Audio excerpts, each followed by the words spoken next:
Kalau orang yang uzur, yang duduk di hospital, dia pakai pamper dan tak mampu nak bangun dengan wajar, dengan wayar air tangan, boleh tak dia qada semayang? Sebab tak suci, nak ambil wuduk. Penyelesaiannya macam mana? Baik. Pertama sekali dia kata, soalan pertama, orang sakit. Bila orang sakit, dia kata kalau tak suci lagu mana? Kalau tak suci, boleh tak semayang dalam keadaan tak suci? Atau tak semayang dia qada, atau macam mana?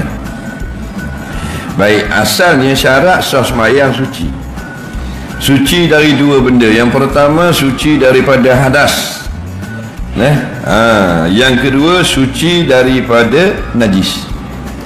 Dua-dua suci ni dia panggil taharah belaka.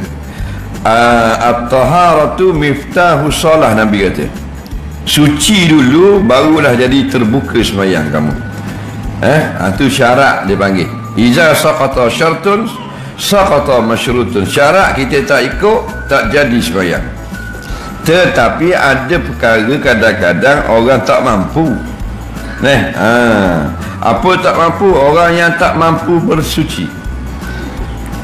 Kalau betul tidak mampu bersuci, maka ada dua pendapat. Nak semayang qada pun boleh, tak semayang tunggu suci pun boleh.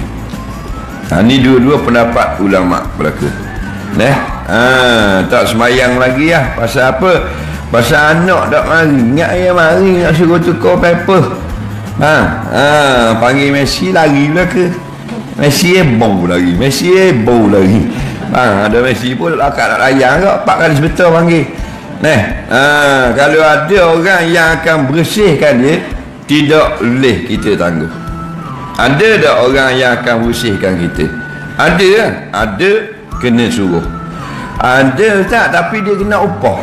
Boleh kan nak tukar paper kali masa berak oncik kita ambil 13 ayah. Jadi ulama kata wajib kita kena bayar upah tu siapa jadi fakir miskin. Siapa habis licin harta kena jual habis rumah-rumah ladang-ladang untuk bayar upah tadi. Kerana nak semayang. Besar nak semayang lagi. Faham tak lagi? Jadi habis dah harta, duk upah orang basuh najis kita. Habis harta dah 12 tahun dah upah orang.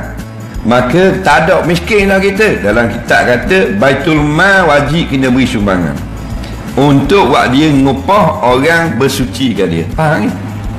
Gitu Islam. Jadi kalau siapa tahap tu tak apa kan?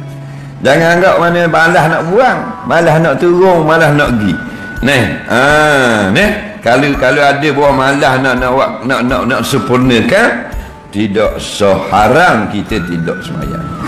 Biarlah memang tak ada orang nak tolong, nak akad dan sebagainya, barulah dimaafkan. Nak semayang juga kena qada kalau dapat suci. Dan kalau tak mau semayang, tunggu maknanya siapa suci dulu baru nak semayang, dibolehkan. Okey.